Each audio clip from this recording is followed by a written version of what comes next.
ونعوذ بالله من شرور أنفسنا ومن سيئات أعمالنا من يهده الله فلا مضل له ومن يضلل فلا هادي له وأشهد أن لا إله إلا الله وحده لا شريك له لا ضد له ولا ند له ولا مثيل ونشهد أن محمدا عبده ورسوله وحبيبه وخليله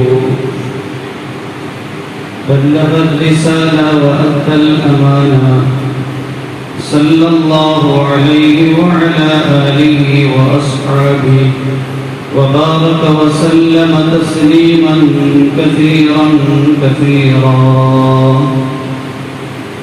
أما بعد فأعوذ بالله من الشيطان الرجيم بسم الله الرحمن الرحيم إن الذين يستكبرون عن عبادتي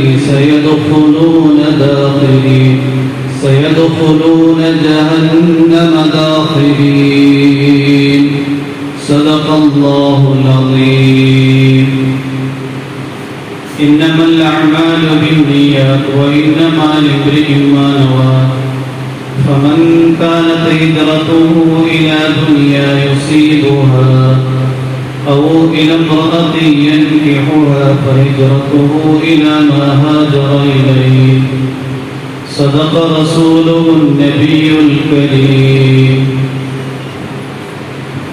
സർവശക്തനായ അല്ലാഹു സുബ്ഹാനഹു വ തആല നാം ഏവരെയും അനുഗ്രഹിക്കുമാറാകട്ടെ. അല്ലാഹു സുബ്ഹാനഹു വ തആല അവന്റെ വിധിവിലക്കുകൾ പാലിച്ചുകൊണ്ട് ജീവിക്കാനാണ് ഈ ഭൗതിക ലോകത്ത് നമുക്കൊരു ജീവിതം അനുവദിച്ചിരിക്കുന്നത്. നാം ചെയ്യുന്ന സുഹൃതങ്ങളും അനുഷ്ഠാനങ്ങളും ജീവിതത്തിൽ കൃത്യമായി നഷ്ടപ്പെട്ടു പോകാതെ കാത്തു സൂക്ഷിക്കണം. നാം ചെയ്യുന്ന ഇബാദത്തുകളും സുഹൃതങ്ങളും നഷ്ടപ്പെടുത്തി കളയുന്ന ധാരാളം ആത്മീയ രോഗങ്ങളുണ്ട്. അതിൽ വളരെ മർമ്മപ്രധാനമായ ഒരു ആത്മീയ രോഗമാണ് കിബർ, അഹങ്കാരം. നാം എത്ര വലിയ സുഹൃത്തുക്കളുടെയും സൽക്കർമ്മങ്ങളുടെയും പ്രതീകമാണ് എങ്കിലും ഹൃദയത്തിൽ ഈ ദുസ്വികാരമുണ്ട് എങ്കിൽ നമ്മുടെ സൽക്കർമ്മങ്ങളൊക്കെ തന്നെയും നഷ്ടപ്പെട്ടു പോകും.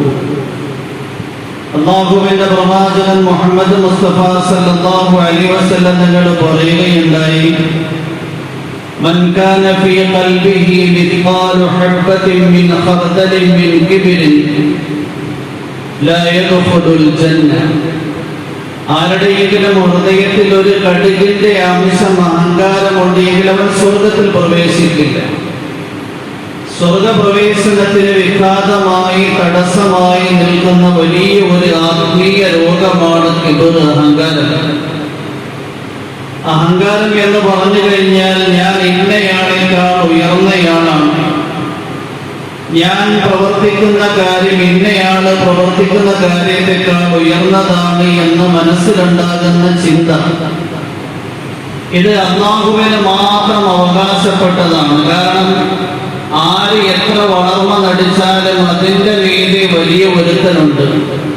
എല്ലാവരെക്കാളും വലിയവൻ അല്ലാഹുവാണ്. അതുകൊണ്ട് എല്ലാം അല്ലാഹുവിന് കീഴിലുള്ളതാണ്. അതുകൊണ്ട് തന്നെ അഹങ്കാരം എന്നത് അല്ലാഹുവിന് മാത്രം അവകാശപ്പെട്ട ഒരു ഗുണമാണ്. അല്ലാഹുവിന്റെ പ്രവാചകൻ ഒരു ഖുദ്സിയായ ഹദീസിലൂടെ അറിയിക്കുന്നുണ്ട്, അൽ കിബ്റു വൽ അളമതു അൽ കിബ്റു റിദാഇ വൽ അളമതു ഇസാരി ഫമൻ നാസഅഹു ഫീഹിമാ അൽഖൈതുഹു ഫിന്നാരി വലാ ഉബാലി.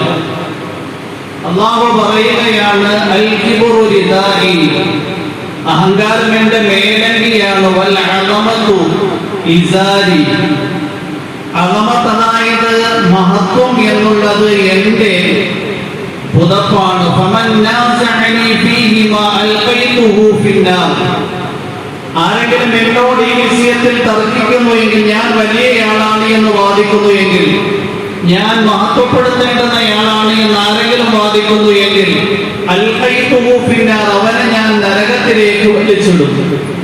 വലാ ഉപാധി, അവൻ എത്ര സുഹൃത്തുക്കളുണ്ട് എങ്കിലും ഞാൻ അവനെ പരിഗണിക്കില്ല. എത്ര വലിയ നന്മയുടെ പ്രതീകമാണ് എങ്കിലും ഞാൻ പരിഗണിക്കും. സുഹൃത്തുക്കൾ ജീവിതത്തിലുണ്ട് എങ്കിലും അഹങ്കാരമാകുന്ന ദുർഗുണം ഹൃദയത്തിലുണ്ട് എങ്കിൽ നമ്മുടെ സുഹൃത്തുക്കളെയും നമ്മുടെ അനുഷ്ഠാനങ്ങളെയും സൽക്കർമ്മങ്ങളെയും കാർന്ന് തിന്നുന്ന ദുർഗുണമാണ് അഹങ്കാരം. അല്ലാഹുവിന്റെ പ്രവാചകൻ മുഹമ്മദ് മുസ്തഫ സല്ലല്ലാഹു അലൈഹി വസല്ലം അതുകൊണ്ട് തന്നെ പറഞ്ഞു, മൻ ഫാറഖ റൂഹുഹു ജസദഹു വഹുവ ബരീഉൻ മിൻ തലാത്തിൻ ദഖലൽ ജന്ന അൽ കിബ്റു വദ്ദൈനു വൽ ഖുലൂൽ. ആരെങ്കിലും ഈ ഭൗതിക ലോകത്ത് നിന്ന് മരണപ്പെടുന്ന വേളയിൽ, ആരുടെയെങ്കിലും ശരീരത്തിൽ നിന്ന് ആത്മാവ് വിട്ടുപിരിയുന്ന വേളയിൽ അവനിൽ നിന്ന് 3 ദുർഗുണങ്ങളില്ല എങ്കിൽ, അവൻ 3 ദുർഗുണങ്ങളിൽ നിന്ന് പരിശുദ്ധനാണ് എങ്കിൽ അവൻ സ്വർഗത്തിൽ പ്രവേശിക്കും. 1 അൽ കിബ്റു, അഹങ്കാരമാണ്. 2 വദ്ദൈനു, കടമാണ്. 3 വൽ ഖുലൂൽ, വഞ്ചനയാണ്. ചതിയും വഞ്ചനയും ജീവിതത്തിൽ അജണ്ടയാക്കി കൊണ്ടു നടക്കുന്നയാളും സ്വർഗത്തിൽ പ്രവേശിക്കുക. നമുക്ക് ഈ ഭൗതിക ലോകത്ത് അഹങ്കരിക്കാൻ യാതൊരു അവകാശവുമില്ല. കാരണം അത്രയും ബലഹീനമായിട്ടാണ് അല്ലാഹു സുബ്ഹാനഹു വ തആല മനുഷ്യരായി നമ്മളെ സൃഷ്ടിച്ചിരിക്കുന്നത്. ഖുർആനിൽ അല്ലാഹു പറയാണ്, സഅസ്രിഫു അൻ ആയാതി അല്ലദീന യതകബ്ബറൂന ഫിൽ അർളി ബിഗൈരിൽ ഹഖ്. സഅസ്രിഫു അൻ ആയാതി അല്ലദീന യതകബ്ബറൂന ഫിൽ അർളി. ഭൂമിയിൽ അഹങ്കാരം നടിക്കുന്നവരിൽ നിന്ന് ഞാൻ എന്റെ ദൃഷ്ടാന്തങ്ങളെ തിരിച്ചു കളയും. എന്റെ ദൃഷ്ടാന്തങ്ങളിൽ നിന്ന് അവർക്ക് ഗുണപാഠം കിട്ടില്ല. ബിഗൈരിൽ ഹഖ്, അന്യായമായി. ആർക്കും അഹങ്കരിക്കാൻ യാതൊരു അവകാശവുമില്ലാത്തൊരു ലോകമാണ് ഈ ഭൂമി, പ്രപഞ്ചം. എന്തുകൊണ്ടാ? നമ്മുടെ നിർമ്മാണത്തിന്റെ അടിസ്ഥാനത്തിനെയും സത്തയെയും പരിശോധിച്ചു കഴിഞ്ഞാൽ നാം അങ്ങേയറ്റം നിന്ദ്യന്മാരാണ്. പട്ടുവസ്ത്രം ധരിച്ചുകൊണ്ട് അഹങ്കാരത്തോടുകൂടി നടന്നു പോകുന്ന മുഹല്ലബ് എന്ന് പറയുന്ന വ്യക്തിയെ സഹാബിയായ മുത്തഅബ് ബിൻ അബ്ദുല്ലാ റളിയല്ലാഹു അൻഹു കാണാനിടയായി. സഹാബിയായ മുത്തഅബ് ബിൻ അബ്ദുല്ലാ റളിയല്ലാഹു അൻഹു മുഹല്ലബിനോട് ചോദിക്കുകയുണ്ടായി, പട്ടുവസ്ത്രം വിശുദ്ധ ഇസ്ലാം വിലക്ക് ഏർപ്പെടുത്തിയതാണല്ലോ. വിശുദ്ധ ഇസ്ലാമിൽ പുരുഷന്മാർക്ക് പട്ടുവസ്ത്രം ധരിക്കൽ ഹറാമാണല്ലോ, പിന്നെ എന്തുകൊണ്ടാണ് നിങ്ങൾ പട്ടുവസ്ത്രം ധരിക്കുന്നത്? ഈ സന്ദർഭത്തിൽ മുഹല്ലബ് മുത്തഅബ് ബിൻ അബ്ദുല്ലാ റളിയല്ലാഹു അൻഹുവിനോട് ചോദിക്കുകയുണ്ടായി, നിങ്ങൾ എന്നെ ചോദ്യം ചെയ്യാൻ ആരാ? നിങ്ങൾക്ക് എന്നെ ചോദ്യം ചെയ്യാൻ യോഗ്യതയുണ്ടോ? ഞാൻ എത്ര വലിയ കുബേര കുടുംബത്തിൽ ജനിച്ചു വളർന്ന സമ്പന്നനാണ് എന്ന് അറിയില്ലേ? ഈ സന്ദർഭത്തിൽ മുഹല്ലബിനോട് മുത്തഅബ് ബിൻ അബ്ദുല്ലാ റളിയല്ലാഹു അൻഹു പറയുകയുണ്ടായി, നീ ആരാണ് എന്ന് എനിക്കറിയാം. ഇന്നലെ ജനങ്ങളെല്ലാവരും അളപ്പോടെയും വെറുപ്പോടെയും കാണുന്ന ഇന്ദ്രിയത്തുള്ളിയായിരുന്നു. നാളെയാണ് എങ്കിൽ ജനങ്ങളെല്ലാവരും വെറുക്കുന്ന ശവമായി അകപ്പതിച്ചു പോകും. ഇത് രണ്ടിന്റെയും ഇടയിൽ ഇന്നാണ് എങ്കിൽ ദുർഗന്ധം വമിക്കുന്ന കാഷ്ടവും പേർ നടക്കുന്ന ഒരു ശരീരത്തിന്റെ വക്താവാണ് നിങ്ങൾ. മുഹല്ലബിന്റെ ഹൃദയത്തിൽ സഹാബിയായ മുത്തഅബ് ബിൻ അബ്ദുല്ലാ റളിയല്ലാഹു അൻഹുവിന്റെ വാക്ക് തളച്ചു കയറി. സഹാബി പറഞ്ഞത് എത്രയോ വലിയ യാഥാർത്ഥ്യമാണ്. എന്റെ സത്ത യഥാർത്ഥത്തിൽ ഇതാണ്. മുഹല്ലബ് അപ്പോഴത്തന്നെ ധരിച്ചിരുന്ന പട്ടുവസ്ത്രം മൂരി പിന്നീട് ജീവിതത്തിൽ ഒരിക്കലും അദ്ദേഹം പട്ടുവസ്ത്രം ധരിച്ചിട്ടില്ല. അതുകൊണ്ട് നമുക്കാർക്കും അഹങ്കരിക്കാൻ അവകാശമില്ല. കാരണം നമ്മുടെ ശരീരത്തിന്റെ ഉള്ളിലാണ് എങ്കിൽ മാലിന്യങ്ങൾ കൊണ്ട് നിബിഡമാണ്. ശരീരം മുറിച്ചു കഴിഞ്ഞാൽ വരുന്ന രക്തം ആരും ഇഷ്ടപ്പെടില്ല. മനുഷ്യന്റെ വയറിന്റെ ഉള്ളിലുള്ള ദുർഗന്ധം വമിക്കുന്ന കാറ്റും ആരും ഇഷ്ടപ്പെടില്ല. നമ്മുടെ വായിൽ നിന്ന് പുറത്തേക്ക് വരുന്ന ഉമിനീര് ആരും അവരുടെ പുറത്തേക്ക് വിടാൻ ആഗ്രഹിക്കുന്നില്ല. മൂക്കിൽ നിന്ന് വരുന്ന മൂക്കട്ടയും ആരും ഇഷ്ടപ്പെടുന്നില്ല. കാഷ്ടവും മൂത്രവും പുറത്തേക്ക് വരികയാണ്, ആരും ഇഷ്ടപ്പെടുന്നില്ല. അതുകൊണ്ട് അഹങ്കാരം എന്ന് പറയുന്ന കാര്യം നടിക്കാൻ നമുക്ക് യാതൊരു അവകാശവുമില്ല. അഹങ്കാരം 3 കാര്യങ്ങളിലാണ് പ്രതിഫലിച്ചു നിൽക്കുന്നത്. ഹൃദയത്തിൽ അഹങ്കാരമുണ്ട് എങ്കിൽ ഒന്ന് അള്ളാഹുവിന്റെ അസ്തിത്വം അംഗീകരിക്കുന്നതിൽ നിന്നും അള്ളാഹുവിന്റെ ഏകത്വം അംഗീകരിക്കുന്നതിൽ നിന്നും വ്യതിചലിക്കും. ഇനി അല്ലാഹുവിന്റെ ഏകത്വം അംഗീകരിച്ചുകൊണ്ട് അല്ലാഹുവിന്റെ അസ്തിത്വം അംഗീകരിച്ചുകൊണ്ട് ജീവിച്ചാലും ഹൃദയത്തിൽ അഹങ്കാരമുണ്ട് എങ്കിൽ പലപ്പോഴും ഇബാദത്തിൽ നിന്ന് അല്ലാഹുവിന്റെ ഇബാദത്തിൽ നിന്ന് വ്യതിചലിക്കാൻ സാധ്യതയുണ്ട്. ഖുർആനിൽ അല്ലാഹു പറയുന്നുണ്ട്, ഇന്നല്ലദീന യസ്തക്ബിറൂന അൻ ഇബാദതി സയദ്ഖുലൂന ജഹന്നമ ദാഖിലീൻ.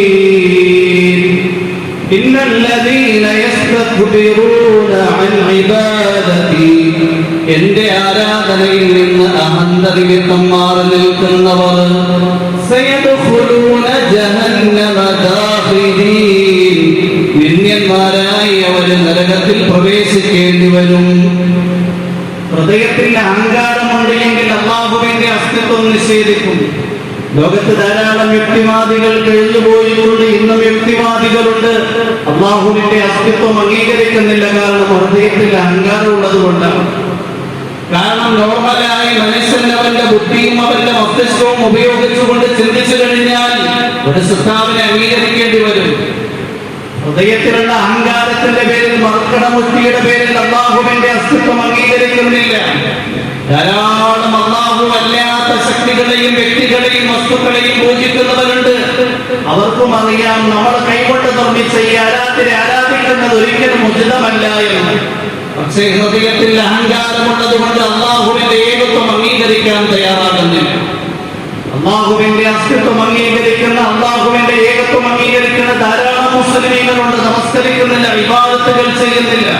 ഹൃദയത്തിൽ അഹങ്കാരം ഉള്ളത് കൊണ്ട് ഞാനെന്തിനാ പള്ളിയിൽ പോയി പാവങ്ങളുടെ ഇടയിൽ നിന്ന് നിസ്കരിക്കുന്നത് എന്ന് ചിന്തിക്കുന്നവരുണ്ട്. നരകത്തിലാണ് അല്ലാഹു കാക്കുമാറാകുന്നത്. إذا قيل لهم اسجدوا للرحمن قالوا وما الرحمن فنسجد لما تأمرنا وزادهم نفورا. إذا قيل لهم اسجدوا للرحمن, റഹ്മാനിനെ കീഴ്വണക്കം ചെയ്യുക, സുജൂദ് ചെയ്യുക എന്നവരോട് പറയപ്പെട്ടു കഴിഞ്ഞാൽ റഹ്മാൻ, അവർ ചോദിക്കുന്നു, ആരാണ് റഹ്മാൻ? നിങ്ങൾ ഞങ്ങളോട് ഉപദേശിക്കുന്നത് കൊണ്ട് ഞങ്ങൾ സുജൂദ് ചെയ്യുകയോ? ഒരിക്കലുമില്ല. പ്രബോധകരുടെ പ്രബോധനം അവരിൽ വിരസതയാണ് ഉണ്ടാക്കിയത്, വെറുപ്പാണ് ഉണ്ടാക്കിയത്, അനിഷ്ടമാണ് അവരുടെ ഹൃദയത്തിൽ സമ്മാനിച്ചത്. അവർ വിരണ്ടോടുകയാണ് ഇബാദത്ത്. ഹൃദയത്തിൽ അഹങ്കാരമുണ്ട് എങ്കിൽ ആദ്യം ആ അഹങ്കാരം അല്ലാഹുവിന്റെ ഇബാദത്തിൽ നിന്ന് അവനെ വ്യതിചലിപ്പിക്കും. രണ്ടാമതായി പ്രവാചകന്മാരുടെ നിർദ്ദേശങ്ങൾ അനുശാസിക്കുന്നതിൽ നിന്നും അനുസരിക്കുന്നതിൽ നിന്നും അവരെ വ്യതിചലിപ്പിക്കും. മുഹമ്മദ് മുസ്തഫ സല്ലല്ലാഹു അലൈഹി വസല്ലം തങ്ങളുടെ രൂപത്തിനെ അംഗീകരിക്കുന്നതിൽ നിന്ന് അവർ വ്യതിചലിക്കും. അല്ലാഹുവിന്റെ പ്രവാചകൻ മുഹമ്മദ് മുസ്തഫ സല്ലല്ലാഹു അലൈഹി വസല്ലം നിങ്ങളുടെ ജീവിതകാലത്ത് അല്ലാഹുവിന്റെ പ്രവാചകന്റെ കൂട്ടത്തിലുണ്ടായിരുന്ന ഒരു അനുയായി ഇടത് കൈകൊണ്ട് ഭക്ഷണം കഴിക്കുന്നത് കണ്ടപ്പോ റസൂലുള്ളാഹി സ്വല്ലല്ലാഹു അലൈഹി വസല്ലം തങ്ങളുടെ നിർദ്ദേശം നൽകുകയുണ്ടായി, അതി വലത് കൈ കൊണ്ട് ഭക്ഷണം കഴിക്കും. ആ മനുഷ്യർ പറയുകയുണ്ടായി, എനിക്കതിന് കഴിയത്തില്ല. അല്ലാഹുവിന്റെ പ്രവാചകന്റെ നിർദ്ദേശം പാലിച്ചുകൊണ്ട് വലത് കൈ കൊണ്ട് ആഹാരം കഴിക്കുന്നതിൽ നിന്ന് അയാളെ കടഞ്ഞത് അഹങ്കാരമായിരുന്നു. അല്ലാഹുവിന്റെ പ്രവാചകൻ മുഹമ്മദ് മുസ്തഫ സല്ലല്ലാഹു അലൈഹി വസല്ലം നിങ്ങൾ പറഞ്ഞു, നിനക്കതിന് കഴിയാതെ പോകട്ടെ. അതിനുശേഷം അദ്ദേഹം വലത് കൈ ഉയർത്തിയിട്ടേയില്ല, വലത് കൈ തളർന്നു പോയി. പ്രവാചകന്മാരുടെ നിർദ്ദേശങ്ങൾ അനുസരിക്കുന്നതിൽ നിന്ന് ഹൃദയത്തിന്റെ അഹങ്കാരം മനുഷ്യൻ വ്യതിചലിപ്പിക്കും. മൂന്നാമതായി അഹങ്കാരത്തിന്റെ പ്രതിഫലനമാണ് എല്ലാ മനുഷ്യരെയും പുച്ഛത്തോടു കൂടി കാണും. അവരെല്ലാവരും ചെറിയ ആളാണ്, ഞാൻ ഏറ്റവും വലിയ ആളാണ്.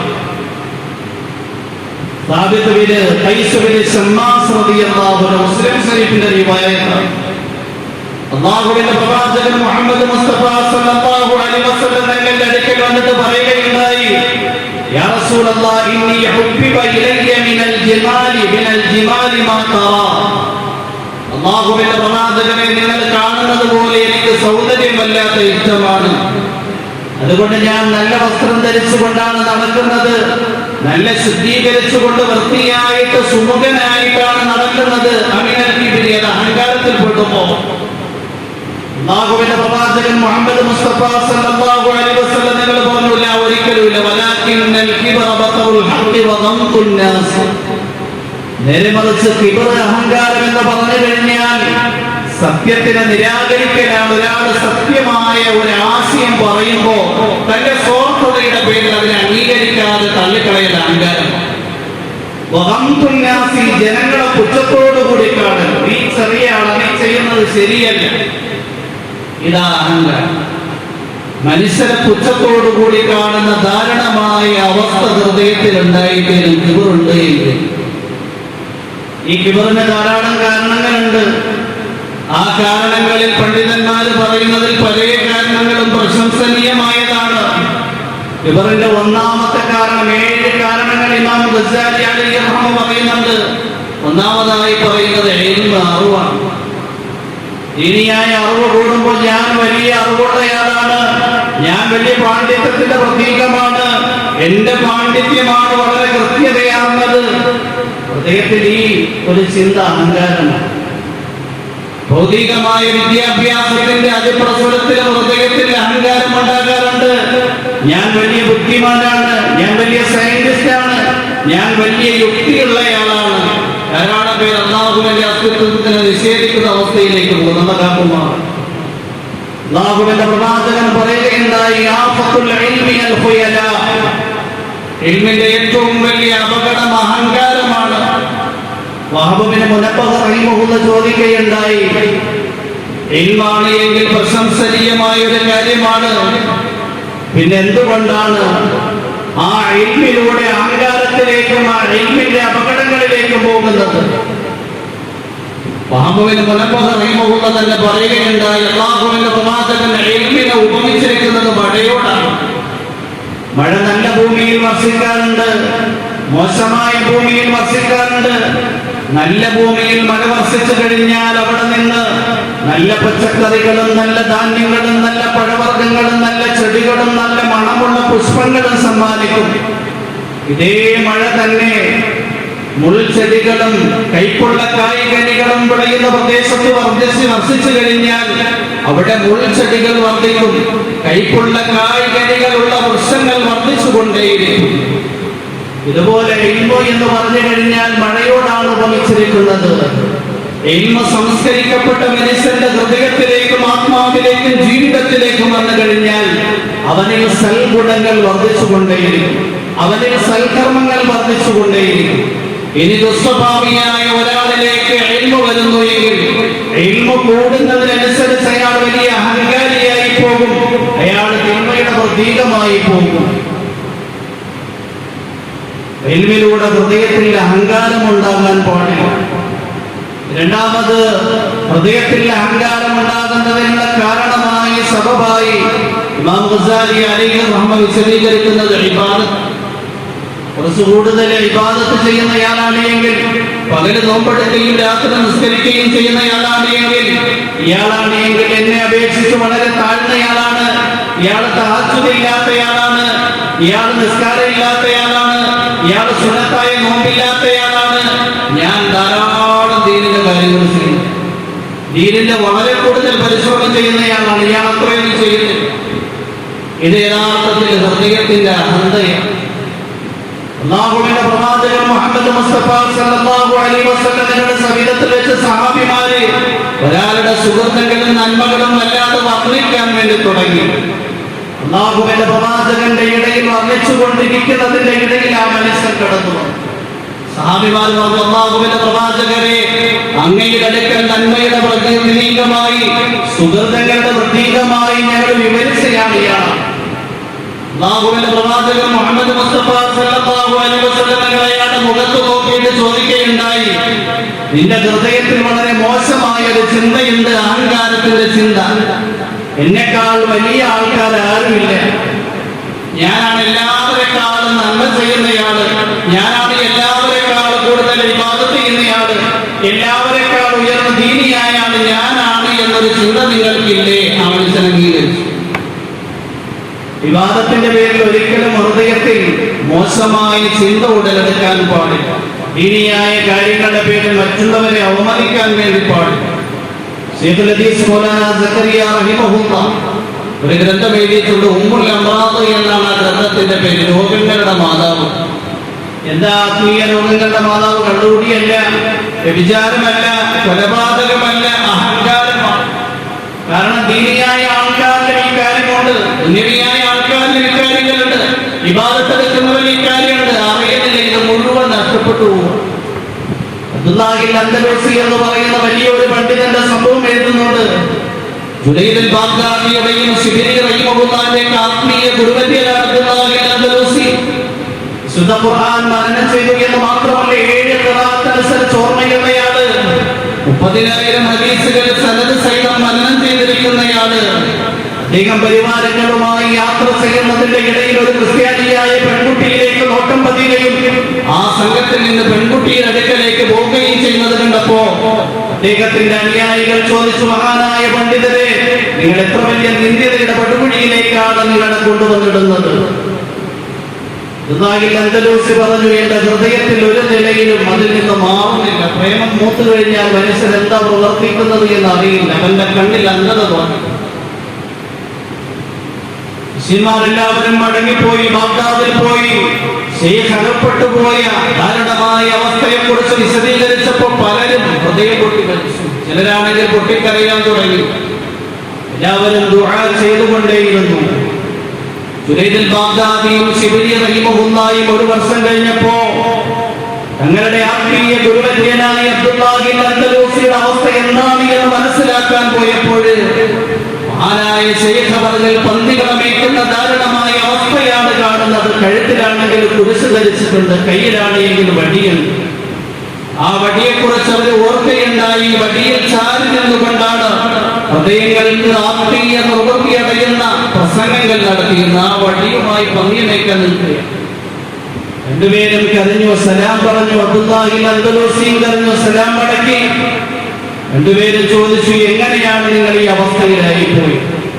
അബ്ദുല്ലാഹിൽ അൻദലൂസി പറയുകയുണ്ടായി, ഞങ്ങൾ നടന്നു വരുന്ന വഴിയിൽ ഒരാൾ വിഗ്രഹത്തിനെ പൂജിക്കുന്നത് കണ്ടപ്പോ മനുഷ്യൻ സ്വന്തം കരങ്ങൾ കൊണ്ട് നിർമ്മിച്ച വിഗ്രഹത്തെ പൂജിക്കുന്ന ഇയാൾ എത്ര വലിയ നിന്ദ്യനാണ് എന്ന് ഞാൻ ഹൃദയം കൊണ്ട് ചിന്തിച്ചു.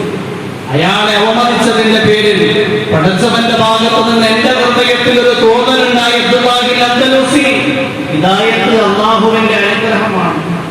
അതിതാ ഊരപ്പെടാൻ വേണ്ടി പോവുകയാണ്. എന്റെ തലയുടെ മുകളിൽ എന്തോ പോകുന്നത് പോലെ എനിക്ക് തോന്നിയത് ഹിദായത്തിന്റെ പ്രകാശമായിരുന്നു. അതിനുശേഷം ഒരു ക്രിസ്ത്യാനിയായ പെൺകുട്ടിയിലേക്ക് എന്റെ നോട്ടം പതിഞ്ഞു. ആ പെൺകുട്ടിയെ വിവാഹം ചെയ്യാൻ വേണ്ടി ചെന്നപ്പോൾ പിതാവ് വിവാഹം കഴിച്ചു തരാൻ തയ്യാറായി. പക്ഷേ ക്രിസ്ത്യാനിയാക്കണമെന്ന് പറഞ്ഞു ഞാൻ അതിന് തയ്യാറായി. പന്നികളുടെ മേക്കലാണ് ബഹറായി നിശ്ചയിച്ച് അതിനും ഞാൻ തയ്യാറായി. രണ്ടുപേരും കലിമ പറഞ്ഞു കൊടുത്തു. കലിമ പറഞ്ഞു, ഇസ്ലാമിലേക്ക് തിരിച്ചു വന്നു. അവർ ചോദിക്കുകയുണ്ടായി, നിങ്ങളുടെ വിശുദ്ധ ഖുർആൻ 30 ജുസും 7 ഖിറാഅത്ത് അനുസരിച്ച് മനനം ചെയ്തിരിക്കുന്നയാളാണല്ലോ, ഏതൊക്കെ ആയത്ത് ഓർമ്മയുണ്ടോ? ഒരു വർഷമായതേ ഉള്ളൂ, എല്ലാം മറന്നുപോയി.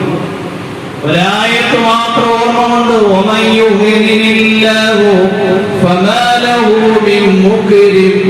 അല്ലാഹു ഒരു മനുഷ്യനെ നിന്ദ്യതയുടെ പടുകുഴിയിൽ വഴിച്ചിടുകയാണെങ്കിൽ അവന് പിന്നെ ആരാണ് ആദരവ് നൽകുന്നത്? 30,000 ഹദീസുകൾ സനദ് സഹിതം ഓർമ്മ ഉണ്ടായിരുന്നത് ഏതൊക്കെ ഹദീസ് ഓർമ്മ ഉണ്ടോ? മഹാനവറുകൾ പറയുകയുണ്ടായി, ഒരു ഹദീസ് ഓർമ്മ ഉണ്ട്. മൻ ബദല ദീനഹു ഫഖ്തുലുഹു. ആരെങ്കിലും ഇസ്ലാമിൽ നിന്ന് വ്യതിചലിച്ചുകൊണ്ട് മറ്റൊരു ആദർശത്തിന് തെരഞ്ഞെടുക്കുന്നുവെങ്കിൽ അയാളെ കൊന്നുകളയണം. മുറുക്കത്തിനെ കൊല്ലണ ഇസ്ലാമിക ഭരണകൂടമാണ്. യഥാർത്ഥത്തിൽ ഹൃദയത്തിലുണ്ടായ അഹന്തയുടെ പേരിൽ തന്റെ ദീനിയായ നന്മകൾ വെച്ചുകൊണ്ട് മറ്റുള്ളവരെ പുച്ഛത്തോടുകൂടി കണ്ടതിന്റെ പേരിൽ ദീനിൽ നിന്ന് മാറുമായി പേർന്നക്കാക്കുമാണ്. ധാരാളം വലിയ ദീനിന്റെ പ്രതീകങ്ങൾ പിന്നീട് നമ്മൾ നോക്കുമ്പോൾ ദീനില്ലായ്മയുടെ അവസ്ഥയിൽ കാണുന്നു. ധാരാളം മോശമായ ആൾക്കാർ പിന്നീട് നോക്കുമ്പോൾ സുഹൃത്തുക്കൾ പ്രവർത്തിച്ച് നല്ല അവസ്ഥയിൽ നിര്യാതയാണ്. ഇബാദത്തിന്റെ പേരിൽ ഒരിക്കലും ഹൃദയത്തിൽ അഹങ്കാരം ഉണ്ടാകാൻ പാടില്ല. മൂന്നാമത് ഹൃദയത്തിൽ അഹങ്കാരം ഉണ്ടാകാനുള്ള സബബാണ് 4 സമ്പത്തുണ്ട് എങ്കിൽ ഹൃദയത്തിൽ അഹങ്കാരം ഉണ്ടാകും. ഞാൻ വലിയ പൈസക്കാരനാണ്, അയാൾ പൈസ കുറഞ്ഞയാണ്. ഹാറൂന്റെ ഹൃദയത്തിൽ അഹങ്കാരം ഉണ്ടായി. അല്ലാഹു സുബ്ഹാനഹു വ തആല ദീനിൽ നിന്ന് അവനെ മഹറൂമാക്കി. ദീനില്ലാത്ത അവസ്ഥയിൽ ഈ ദുനിയാവിൽ നിന്ന് യാത്രയാകില്ല. യഥാർത്ഥത്തിൽ തൗറാത്തിനെ കുറിച്ച് ഏറ്റവും നല്ല പാണ്ഡിത്യമുള്ളയാളായിരുന്നു ഹാറൂൻ. സമ്പത്ത് കിട്ടിയപ്പോൾ എല്ലാം മറന്നുപോയി. മൂന്നാമത് ഹൃദയത്തിൽ അഹങ്കാരം ഉണ്ടാകുന്നത് സൗന്ദര്യത്തിന്റെ പേരിൽ. നാലാമത് ഹൃദയത്തിൽ അഹങ്കാരം ഉണ്ടാകും. സ്ത്രീകളിലാ കൂടുതൽ ഈ ഗുണമുണ്ടാകും. സൗന്ദര്യത്തിന്റെ പേരിൽ ഹൃദയത്തിൽ അഹങ്കാരം ഉണ്ടാകും. അഞ്ചാമത് ഹൃദയത്തിൽ അഹങ്കാരം ഉണ്ടാകാനുള്ള സബബ് ശക്തിയാണ്. ഒരാൾക്ക് ശക്തിയുണ്ട് എങ്കിൽ ഹൃദയത്തിൽ സർവ്വസാധാരണമായ അഹങ്കാരം ഉണ്ടാകും. ആറാമതായി ഹൃദയത്തിൽ അഹങ്കാരം ഉണ്ടാകാനുള്ള കാരണമാണ് ഈ കുടുംബമാഹാത്മ്യം. സർവ്വസാധാരണമായി വ്യാപിച്ചിരിക്കുന്ന കാര്യം.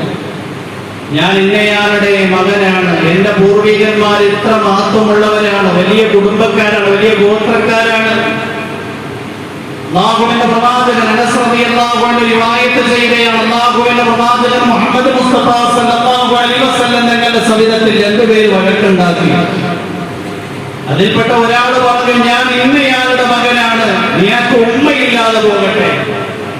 അല്ലാഹുവിന്റെ പ്രവാചകൻ ഇത് കേട്ടപ്പോ, പിതാവിനെ ചൊല്ലിക്കൊണ്ട് തന്റെ ശരീരത്തിനെ അകത്തപ്പെടുത്തുന്നത് കേട്ടപ്പോ, അല്ലാഹുവിന്റെ പ്രവാചകൻ മുഹമ്മദ് മുസ്തഫ സല്ലല്ലാഹു അലൈഹി വസല്ലം തങ്ങൾ പറയുകയുണ്ടായി, മൂസാ നബി അലൈഹിസ്സലാമിന്റെ അടുക്കൽ രണ്ടുപേര് വഴക്കുണ്ടാക്കി. അതിൽപ്പെട്ട ഒരാൾ പറഞ്ഞു, ഞാൻ ആരാണ് എന്ന് നിനക്കറിയുമോ? ഞാൻ ഇന്നയാളുടെ മകൻ, ഇന്നയാളുടെ മകൻ, ഇന്നയാളുടെ മകൻ, ഇന്നയാളുടെ മകൻ.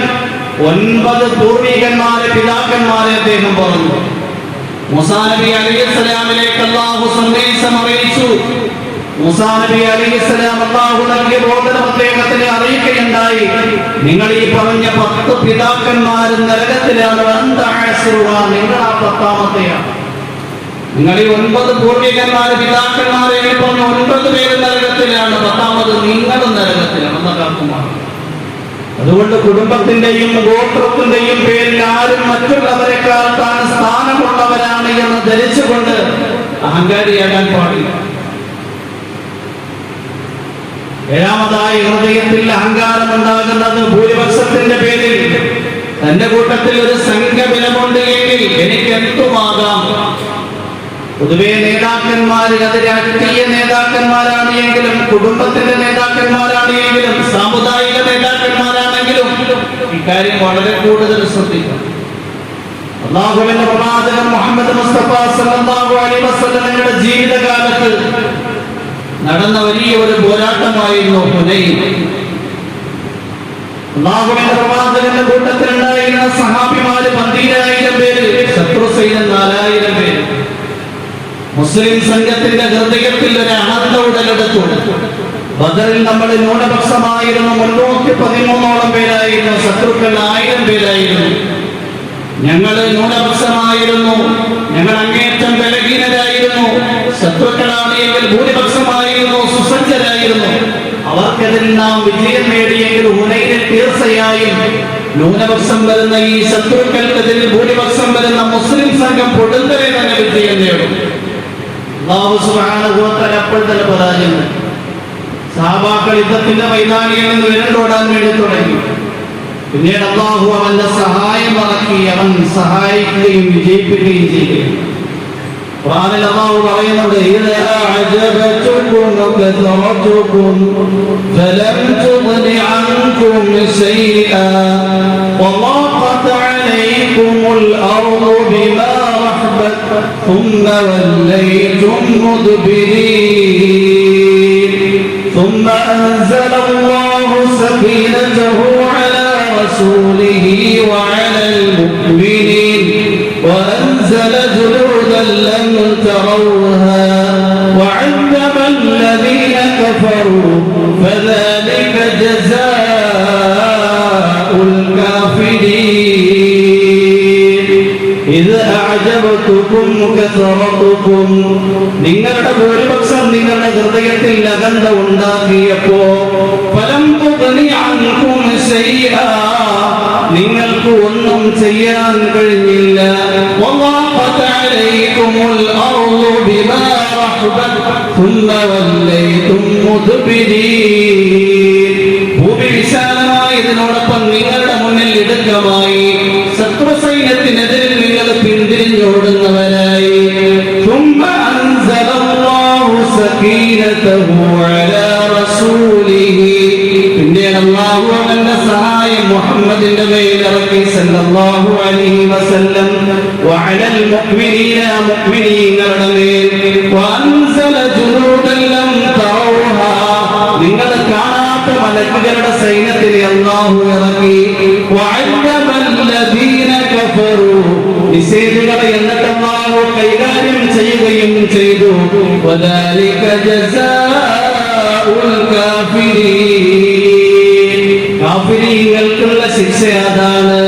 അവരൊരിക്കലും വിജയിക്കുന്നവരല്ല, അവര് പരാജയപ്പെടേണ്ടുന്നവരാണ്. അല്ലാഹുവിന്റെ സഹായം കൊണ്ടാണ് വിജയിച്ചത്. നിങ്ങളുടെ ഭൂരിപക്ഷം കൊണ്ടോ നിങ്ങൾ സുസജ്ജരായതുകൊണ്ടോ അല്ല ഹുനൈനിൽ വിജയിച്ചത്.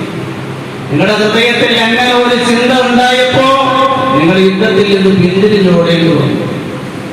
ഭൂരിപക്ഷത്തിന്റെ പേരിൽ ഹൃദയത്തിൽ അനന്ത നടിക്കുന്നവര് തന്റെ കൂട്ടത്തിൽ സൈനിക ബലമുണ്ട്, തന്റെ കൂട്ടത്തിൽ അധികാരമുണ്ട്, തന്റെ കൂട്ടത്തിൽ ഭരണകൂടമുണ്ട്, തന്റെ കൂട്ടത്തിൽ ധാരാളം അനുയായികളുണ്ട്, അതുകൊണ്ട് എനിക്ക് എന്ത് അക്രമവും പ്രവർത്തിക്കാമെന്ന് ചിന്തിച്ചുകൊണ്ട് വിരാജിക്കുന്നവർ, അവരുടെ തിക്തഫലം എപ്പോഴും വളരെ മോശമായി. ലോകത്ത് ധാരാളം പേർ അങ്ങനെ കഴിഞ്ഞുപോയി, വിരോധം കഴിഞ്ഞുപോയി, പരാജയം.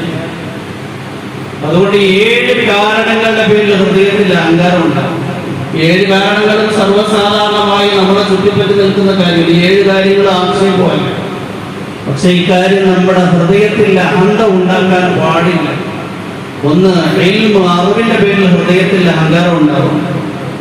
2, ഇബാദത്ത്. കൂടുതൽ ഇബാദത്ത് ചെയ്യുമ്പോൾ അഹങ്കാരം ഉണ്ടാകും. ഇബാദത്ത് ചെയ്യേണ്ട എന്നല്ല, ഇബാദത്ത് ചെയ്യണം. പക്ഷേ ആ ഇബാദത്തിന്റെ പേരിൽ ഒരിക്കലും താൻ പോരിമ പാടില്ല. മറ്റുള്ളവരൊക്കെ ഇബാദത്ത് പറഞ്ഞ ആൾക്കാരാണ് എന്ന് ചിന്തിക്കരുത്. അവരെ ഇബാദത്തിലേക്ക് അടുപ്പിക്കാൻ വേണ്ടി പരിശ്രമിച്ചുകൊണ്ടേയിരിക്കും. 3, സമ്പത്തിന്റെ പേരിൽ ഹൃദയത്തിൽ അഹങ്കാരം ഉണ്ടാകും. 4, സൗന്ദര്യത്തിന്റെ പേരിൽ ഹൃദയത്തിൽ അഹങ്കാരം ഉണ്ടാകും. 5, അംഗബലത്തിന്റെ പേരിൽ, കൂടുതൽ സൈനിക വ്യൂഹത്തിന്റെ പേരിൽ, സംഘബലത്തിന്റെ പേരിൽ അഹങ്കാരം ഉണ്ടാകാൻ പാടില്ല.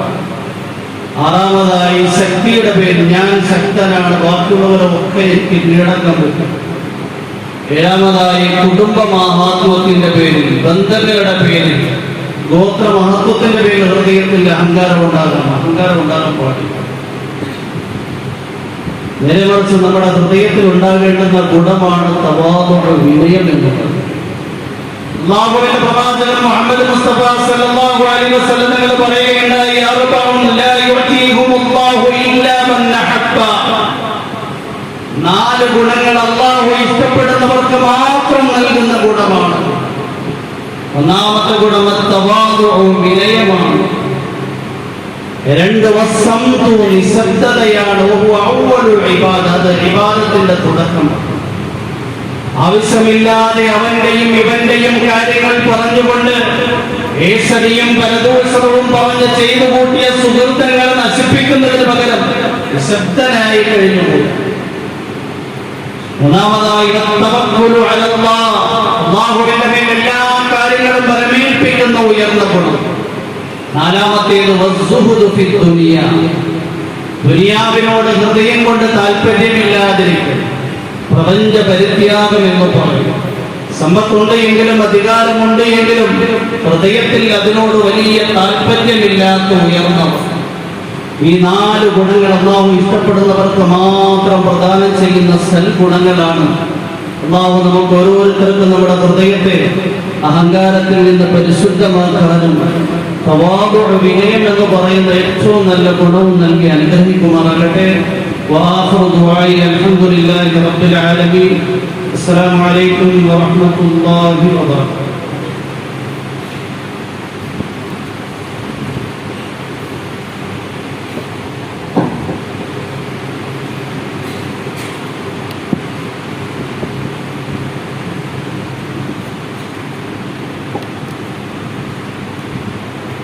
السلام عليكم ورحمة الله وبركاته.